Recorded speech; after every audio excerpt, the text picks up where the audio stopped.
train de faire assez importantes, mais permettez que je pose des questions qui sont hors de ce qui a été dit. Pas vraiment. Après, si nous on fera ça. Ça concerne justement l'appui budgétaire. Parce que là, j'ai parlé au ministre des Finances, M. Baudet, après la conférence des donateurs, on devait faire les comptes afin de savoir si on a obtenu des fonds frais pour le support budgétaire. Si oui, quel est le montant? C'est ce que je voulais savoir. Monsieur le Premier ministre, vous avez deux casquettes, celui du Premier ministre et celle du ministre de la Planification. Est-ce que ce n'est pas trop lourd?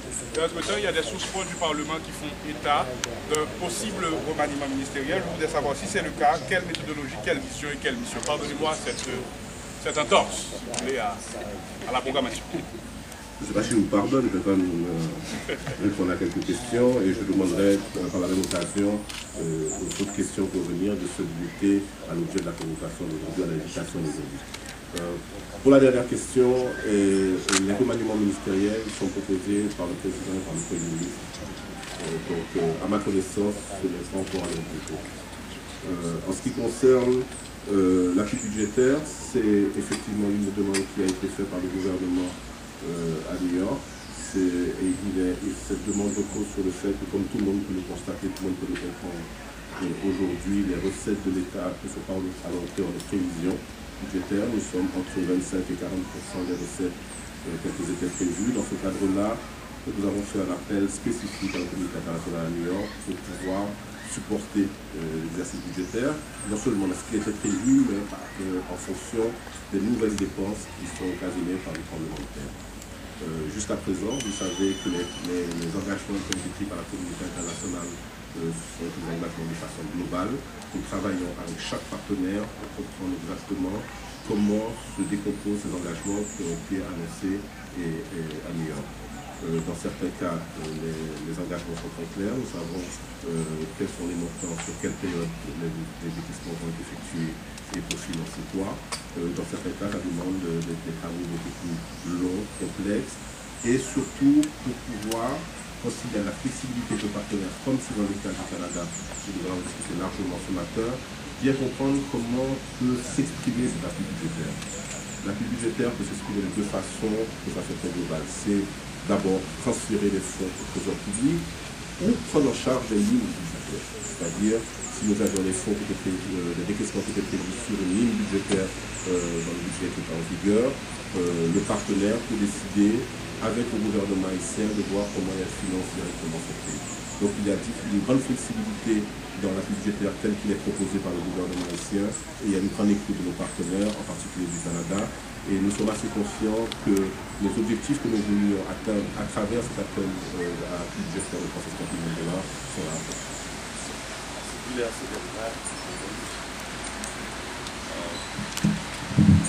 Yeah, my question had to do with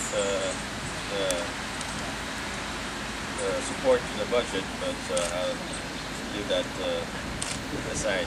But I'd like to ask you, what does Canada plan to put money, put funds in a particular sector in Haiti? Because some of the donors, they want to focus on some particular sectors. Could be education, could be infrastructure, could be anything. Is there any specific sector on which you would like to put more effort? Well, let me just first of all say that because of Canada's long work that we've been doing in Haiti, we have been active in many sectors. And that's why it was important for me to come to Haiti to have extensive discussions with the Prime Minister, the President, our NGO partners here. As I say, we're very fortunate. We have good expertise in many sectors. And I wanted to make sure that I came 1 week after New York so that we could clearly indicate to the Prime Minister and to the Haitian people that Canada is ready to serve where we can best serve. And so consequently, we had discussions yesterday as well as today as to the approach that the Haitian government would choose to follow. And also to indicate Canada is will certainly be willing to partner with Haiti. But this is something that I don't think, and I would say this on behalf of Canada, It is not Canada's part to make its decision how it can contribute. I think it truly is a partnership for Canada with Haiti and to the benefit of the Haitian people.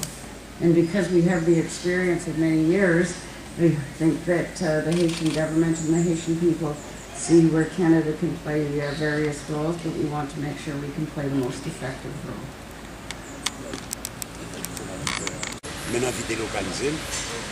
Bon, moi-même, je mettre dans la province, l'école nationale de l'infirmière, mais il y a des qui disent non, qui étaient dans le etc.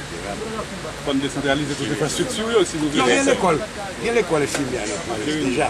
Il y a Jérémy, il y a Okai, il y a Okap. Pour quelle raison? Ça fait partie de. Bah, un petit peu, il faut en avoir de pression. Tout le monde va être d'abord de pression. Monsieur le ministre, parlez-nous des programmes des gouvernements liés avec CDTI et puis le programme sanitaire, expliquez-nous. Le gouvernement n'a pas de programme avec CDTI.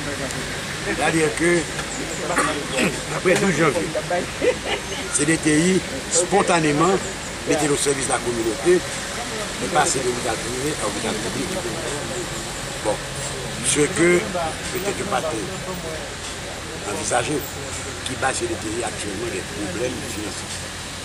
Et moi-même, je vais déposer sur la première ministre, le premier chef du bail, à examiner comment il a aidé CDTI. Parce que tout hôpital public, ça a eu compris.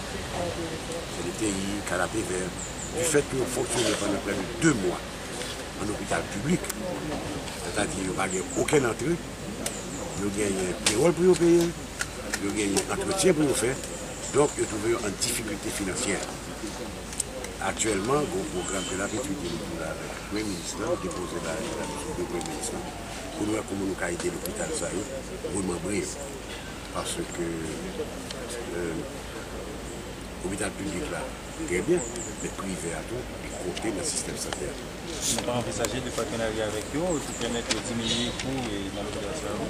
Même nous avons un projet que nous déposons devant ce bureau pour la étude. Aussitôt, nous décidons de ça la faire. Nous ministère de la faire. Nous avons fait nous-mêmes tout. Le projet à déposer et puis nous avons convoqué pour chita avec eux. Parce qu'ils n'ont même pas qu'à imposer. Pas qu'à imposer, CDTI, société de monde qui mettent ensemble, ils ont investi près de 5 millions de dollars américains pour l'hôpital. Nous avons décidé de nous chita avec eux pour faire des propositions. Nous avons fait des propositions. Comment on va résoudre le problème? D'accord? Ok, merci beaucoup.